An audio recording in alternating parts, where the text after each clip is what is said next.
Hey guys, what's happening? So with us jumping back into the Ultimates, we've got a lot of stuff building up here. Because for one, these guys have got to figure out what future they're going to save, whether it was the one that was supposed to be, or do they let things play out, stop the Maker, and just continue from there. And on top of that, we learned Tony and Doom's future, but we just don't know which is which yet. So it's going to be fun trying to sort that out. So with that said, if you're enjoying these videos, be sure to drop a like, subscribe if you're new to the channel, and don't forget to hit that bell up top to get all notifications. Alright, so coming back, we pick up with the Ultimates team, who've made their way to a remote location to investigate a temporal event. And with Doom sending them here, he's not exactly sure what this space-time event was, or who exactly is behind it, but it's critical that the Ultimates check it out, because they don't know if it's the Maker's Council who's doing this, or even worse, the Maker himself, who's not supposed to be out for another year. But when they get here, they don't see anything strange. Meanwhile, there's a ship heading through time towards them that's 2,584 years in closing. And it's really crazy how this is basically turning into a what came first, chicken or the egg kind of situation. Because while the Ultimates are here asking Doom why are they here, he tells them tachyon particles move backwards, forwards, and sideways through time. A temporal event has either already occurred or soon will. But even with the Maker's Council being like the first guess when it comes to who could be behind this, as far as the Ultimates know, the Maker's Council don't have a time machine. And as this ship starts approaching even closer, America Chavez senses it. And the next thing we see is someone from the ship saying, "Hold on, America," just before it comes crashing into real time and knocking the Ultimates out of the way. And right here, the knee-jerk reaction from Janet's like, no, it's only January. We aren't ready. Because again, they're thinking it's the Maker. But when the ship opens up, a woman steps out. She immediately heads towards America, saying, "We've crossed uncountable eons, pursued by 4D hyper-conquerors, through the rise and fall of empires, waded through drowned armies of twisted pseudo-legends, face down in the superflow, traded information with the vast cool intelligences outside of time, all to find you, America, our America."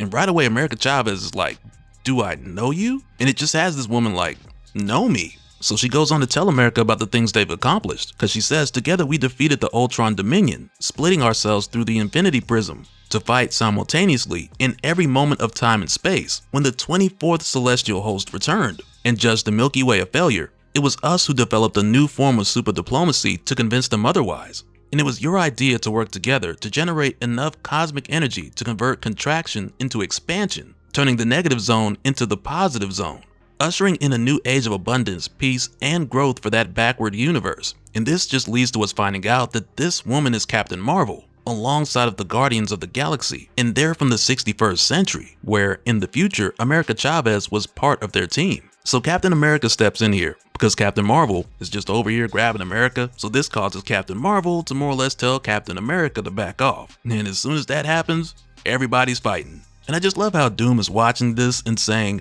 "Another pointless fight.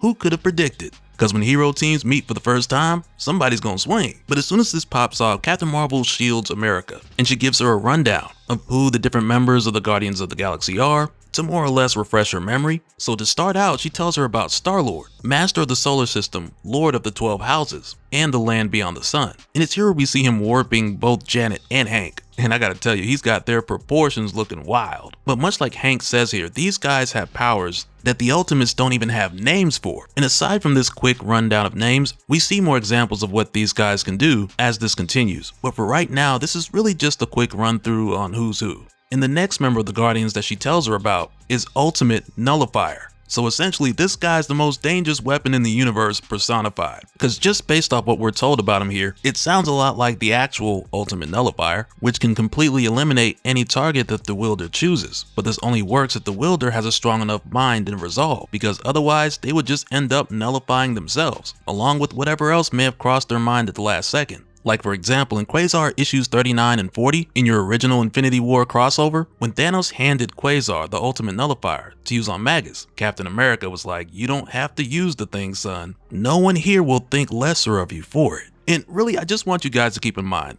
When it comes to the ultimate nullifier, it's more of a one-shot weapon. You don't just let this thing off for New Year's, which is why when Quasar was getting ready to use it, this guy was sweating bullets in his attempt to clear his mind and focus on his target. Because when it comes to the scale of what this weapon can nullify, the potential is practically limitless, or I should say it's limited by the user. But in the case of this guy, it's given to us like he's more of a precision shot, with him wielding dual end guns, which he uses here to zero She-Hulk's kinetic energy to stop her from charging at him. We're even told at one point he shot through Mephisto's heart with a null bullet. We're shown here that he's highly intelligent, which helps so he's confident enough to know what he's aiming for, which, going back to my last example, we couldn't quite say the same for Quasar. And it was messed up, because at the time, 616 Captain America was like, well, Thanos, what happened? How did Quasar fare? Has the Magus been neutralized? Since at the time, Thanos gave Quasar the ultimate nullifier to use, and Thanos was just like, no, Captain America, Quasar has failed. He's apparently been nullified. While using the nullifier, his target remains intact, which is basically what Thanos had in mind when he handed it to him. But in the case of this guy, he's just letting off shots like crazy. So I'm just hoping that he's not letting off nullifying strays in every direction.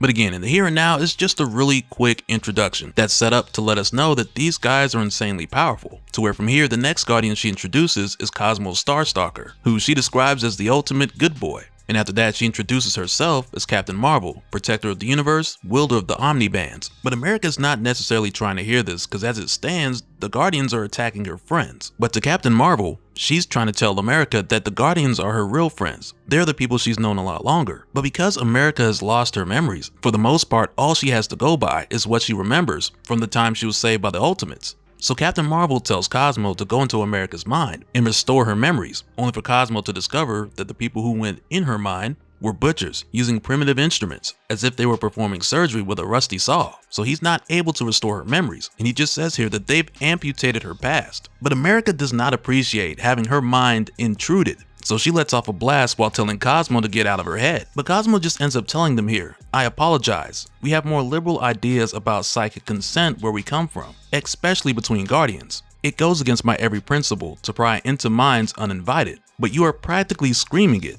Tell me, are you aware that you share the same bad dream? Which from here leads to Cosmo showing them what's essentially the entire team being destroyed by Ultimate Hulk. And you know, with us just knowing that the Ultimates are all sharing this same bad dream, which almost became their reality back in Ultimates issue 6, it almost seems like someone is projecting this dream to them. In a way that's similar to what we learned from Nick Fury in the Ultimate Universe 1 year in, when he gave his report to the Makers Council and he talked about their successful methods of influence, because it's not too far-fetched that they would be traumatized after the experience, but for all of them to have this exact same dream, it almost sounds like someone's attacking them with this method of intimidation. And based on what we know, the Makers Council have a number of systems already in place that are capable of projecting this type of nightmare. But right after this, things get really trippy when Star-Lord steps away and he confronts Doom's drone, because he looks right into the camera and he's like, you're not the Doom we know, but there's something familiar about you, something dangerous. And this just has Doom like, wait a minute, you can see me? Only for Star-Lord to then lean through the screen and tell Doom, we can do things with your technology that you cannot dream of.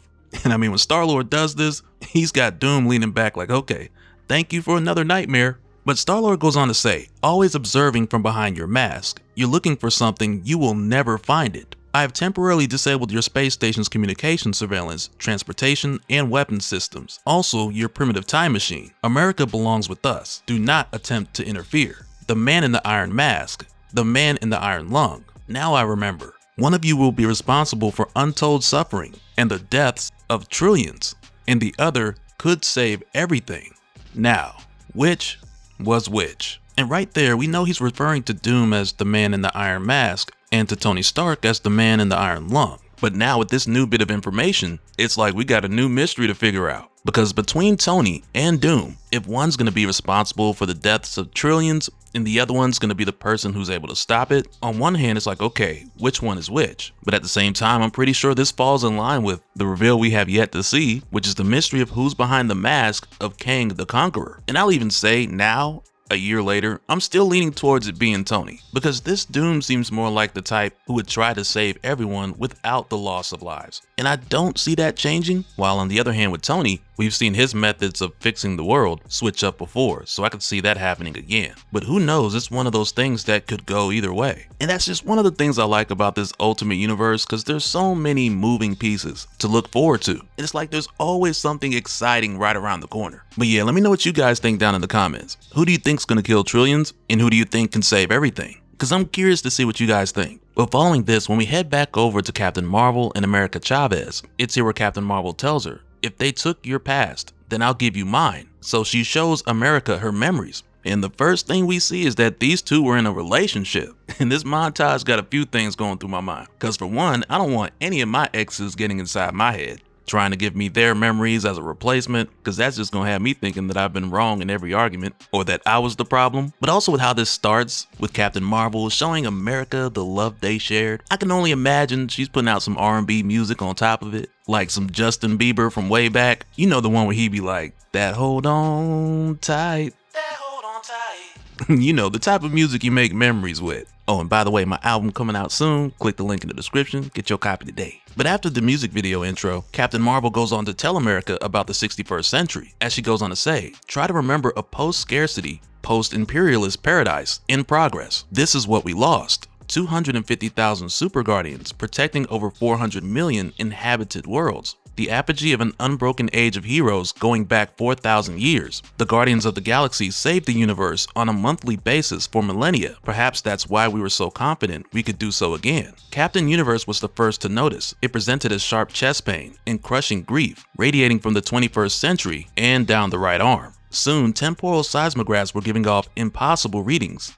indicating a catastrophe in time. A group of our most experienced Guardians was sent to the past to investigate. Only one returned, with them saying the Unmaker, we are unmade. The greatest minds of the galaxy convened. Mentor 137, the Parliament of World Minds, the Human Supreme Intelligence, the Eternal Unimind. Ideas were suggested and debated at the speed of light. It was an impossible challenge. Creation itself was racing to erase us. So we did the impossible. We turned the entire 61st century into an arc, a century ship, and piloted all 100 years out of our unraveling reality and into the superflow, the informational space between universes. We escaped creation, but creation followed us. We found an army stationed just outside of time, led by a mad, brilliant conqueror, while the rest of us fought to protect our fragile century. Our most powerful members, Captain Universe, Starbrand, Molecule Boy, Gerard the Phoenix, and even Gary, wielder of the Infinity Gauntlet, struggled to maintain the integrity of the ship, of a present without a past or future. It was an impossible challenge, even for them. How to describe the death of a universe? The head holds only fragments, moments. Xander the Bright Mind, hero star of Tranta, so overcome with grief, it went nova, then collapsed into a black hole. The 10 billion descendants of Banner, the so-called Planet Hulk, trying to hold back reality with their bare hands. The terrible bloated corpse of Galactus, the Lifebringer, Seeder of Worlds, floating through space like a rotting rogue world, and the terrible things that had begun to grow inside it. As the 61st century fell apart around us, we pointed our ship back the way we came, into whatever reality had replaced ours, hoping for a soft landing. Countless centillions died on impact. 100 years splintered like cheap gopher wood. Tragedy on a biblical scale. A few Guardians survived, thrown faster than light throughout time in every direction. I landed in the distant past. With only Stone Age tools, I built our ship, the Apocatastasis, out of the broken fragments of the 61st century, and began the search for other survivors.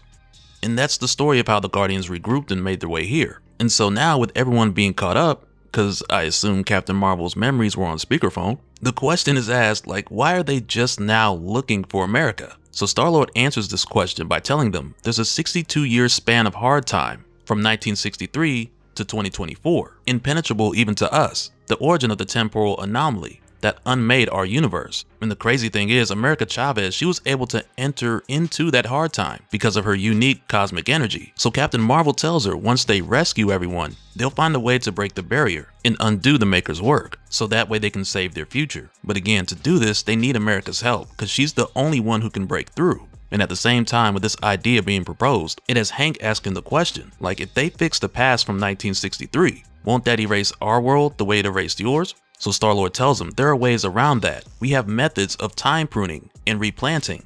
Given time, we can save everyone. But it's like, with hearing that, I'm like, I don't know, man. This is the same dude who don't remember if Tony or Doom is the hero or villain. Like, you gonna trust him with pruning a timeline?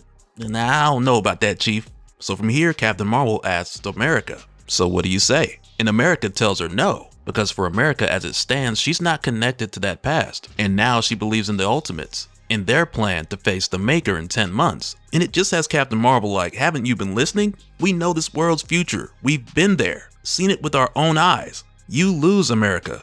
The Unmaker wins. And you know, I wouldn't even say that's so much of a sure thing, because with what we know now, with the Ultimates having America Chavez, she's like their wild card, because she can travel to places that they couldn't before, like within that 62-year span of hard time, for example. So yeah, just having her around, it opens a number of other possibilities. And that's basically what America tells Captain Marvel now. And just before the Guardians leave, Captain Marvel gives America a temporal flare. And as they go, for a moment, Hank's like, how did they know to find America here, when America only came here because Doom detected them coming? And it's really just like what I mentioned earlier about the whole chicken or the egg thing. And it's best explained by way of what Doom said earlier about tachyon particles moving forwards and backwards and sideways. But at the same time, it's one of those things that will break your brain if you try to make sense out of it. But with the Guardians leaving, they make their way to find the other Guardians who are stranded out there. So America's like, save everything, which is the Guardian's oath. So Captain Marvel tells her, good luck, America. I do not envy you. I've seen this world's future. It's all impossible choices and tragic outcomes. So yeah, going forward, this dynamic between Tony Stark and Doom is going to be one to keep an eye on.